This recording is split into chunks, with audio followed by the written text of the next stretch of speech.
తాజాగా అరెస్ట్ అయి జైల్లో ఉన్న వీర్రాఘవులు బెయిల్ కోసం ప్రయత్నిస్తున్నటువంటి సందర్భంలో వీళ్ళ మనస్తత్వాలకు సంబంధించి స్లేట్ వ్యవస్థాపకుడు అమర్నాథ్ వాసిరెడ్డికి సంబంధించిన ఒక కథనం చూద్దాం. ఒకప్పుడు అతను బాగానే బతికాడు, కానీ గత కొన్నేళ్లుగా టీవీ ఛానల్స్ ముందు జోకర్లా ప్రవర్తిస్తుంటాడు. తన గురించి డంబాలు పలుకుతుంటాడు. నేనే కాబోయే ముఖ్యమంత్రి అంటాడు. ఇప్పుడు లేటెస్ట్గా తన లెటర్ హెడ్పై లెటర్ చూపిస్తే అమెరికా పోలీసులు మిమ్మల్ని డిపోర్ట్ చేయరంటూ మాట్లాడాడు. అందరికీ కామెడీ సరుకు అయిపోయాడు.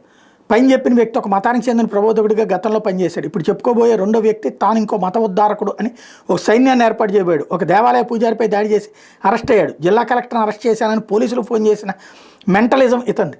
వీళ్ళిద్దరికీ నార్సిసిస్టిక్ పర్సనాలిటీ డిజార్డర్ ఉంది. సంచలనాల కోసం చూసే మీడియా పుణ్యం అంటూ వీరికి తెగ పబ్లిసిటీ లభిస్తుంది. ఇంకొకడు ఇతనైతే అల్టిమేట్. కొంతకాలం క్రితం నటితో సెక్స్ చేస్తూ కెమెరాకు దొరికాడు.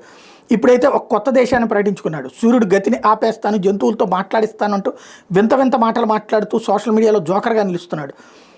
వీళ్ళు ముగ్గురే కాదు, మన దేశానికి చెందినటువంటి ప్రధానమైన 3 మతాల్లో దేవుణ్ణి నీ ముందుంచుతాను, దేవుడితో మాట్లాడుతున్నాను, నీ రోగాన్ని ఇదిగో చిటికలో నయం చేస్తానని చాలామంది ఇలాంటి నర్ససిస్టిక్ రోగులు జనాల జీవితాలతో ఆడుకుంటున్నారు. వీరి బాధితులు లక్షల్లో ఉంటారు. హైదరాబాద్ పాతనగరం వీధిలో ఇలాంటి వారు దెయ్యాన్ని వదిలిస్తాను, ఆరోగ్యాన్ని బాగు చేస్తాను పబ్లిసిటీ చేసుకుంటారు. వీళ్ళ చేతుల్లో నలిగిపోయిన మహిళలు, పసిపిల్లలు ఎందరో.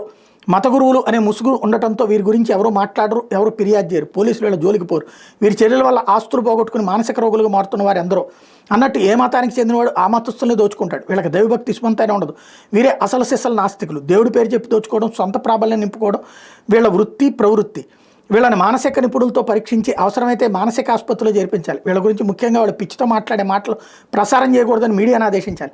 వారు కోరుకునేదే పబ్లిసిటీ, ఎప్పుడూ వార్తలో ఉండాలి.